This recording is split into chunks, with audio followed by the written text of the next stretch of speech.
আমরা বড়রা রোজা হলেও বাচ্চাদের জন্য সকালবেলার ব্রেকফাস্ট রেডি করতেই হয়, তাই আমি ভোরবেলার বেঁচে যাওয়া ভাতটা দিয়ে অসাধারণ একটা রেসিপি করে দিয়ে দিলাম বাচ্চাদেরকে, তাই আপনাদের সঙ্গে শেয়ার করলাম। হ্যালো এভরিওয়ান, আসসালামু আলাইকুম। কেমন আছেন সবাই? আশা করি ভালো আছেন। আলহামদুলিল্লাহ আমিও ভালো। দেখেন কত লবণীয় হয়েছে, খেতেও অনেক টেস্ট। আমি ইফতারিতে একটু টেস্ট করেছিলাম, তো দেখে নিন আমি কিভাবে এই রেসিপিটা করেছি। প্রথমে ফ্রাই প্যানে দিয়ে দিয়েছি তেল, তারপরে দিয়ে দিলাম জিরা, কাঁচা লঙ্কা কুচি, তারপরে দিয়ে দিলাম হচ্ছে এখানে বিনস কুচি। বিনসটা আগে আমি কুচি করে রেখেছিলাম, মানে সবগুলোই কুচি করে রেখে দিয়েছি। তারপরে দিয়ে দিলাম, আসলে প্রতিটাই দেখানো সম্ভব না, অনেক ভিডিওটা বড় হয়ে যাবে। তারপরে দিয়ে দিলাম হচ্ছে গাজর কুচি করে, একটা বিটরুটও কুচি করে দিয়েছিলাম। আসলে এগুলো হচ্ছে বাচ্চারা এমনিতে খেতে চায় না, এইভাবে করে দিলে অনেক মজা করে খায়। তারপরে দিয়ে দিলাম একটা আলু। আলুটা দিয়েছি স্বাদ বাড়ানোর জন্য। আসলে আমি প্রতিটাতেই আলু ব্যবহার করি, আলু আমার খুব পছন্দ। তারপরে দিয়ে দিলাম একটা মানে পেঁয়াজ কুচি করে, পেঁয়াজটা দিয়েছি স্বাদের জন্যই। তারপরে সবগুলোই হচ্ছে নাড়াচাড়া করে নিব, হালকা ভেজে নিব। উপর থেকে দিয়ে দিলাম হচ্ছে লবণ। আমি এখানে বিট লবণটা ইউজ করেছি, আসলে বিট লবণটা খেতে বেশি ভালো লাগে।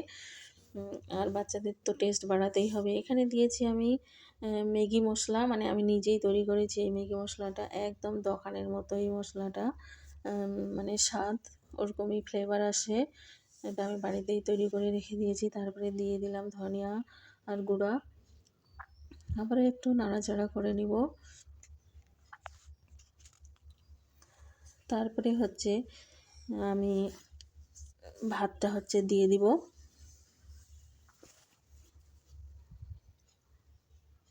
দিয়ে দিলাম ভাতটা। এইভাবে করে দিলে একটু টেস্টটা বেশি হয়, মানে ভাতটাতে এমনিতেই বাচ্চারা খেতে চায় না, তরকারি হলেও কিন্তু ভোরবেলার ভাতটা অত টেস্ট আসে না সকালবেলা। আর এইভাবে যদি দেওয়া যায় তাহলে অনেক টেস্ট হয়। আর ভাতটা তো তরকারি দিয়েও খেলেও কিন্তু গরম করতে হয়, গরম না করে এইভাবেই করে দিলে বাচ্চারা খুশিও হয় আর মজা করে খায়। উপর থেকে লবণ দিয়ে দিলাম, তারপরে দিয়ে দিলাম হচ্ছে ধনিয়া পাতা কুচি। দেখেন দেখতে কত সুন্দর হয়েছে, অবশ্য ট্রাই করতে পারেন। তারপরে আমি হচ্ছে এখানে লেবুর রস দিয়েছি, মানে টক ঝাল, মিষ্টিও হালকা, মানে গাজর বিটরুট এগুলো তো মিষ্টি, তো টক ঝাল মিষ্টি হয়ে গেছে, ওই জন্য খেতে আরও টেস্ট হয়েছিল। এই যে দেখেন কত লবণীয় হয়েছে,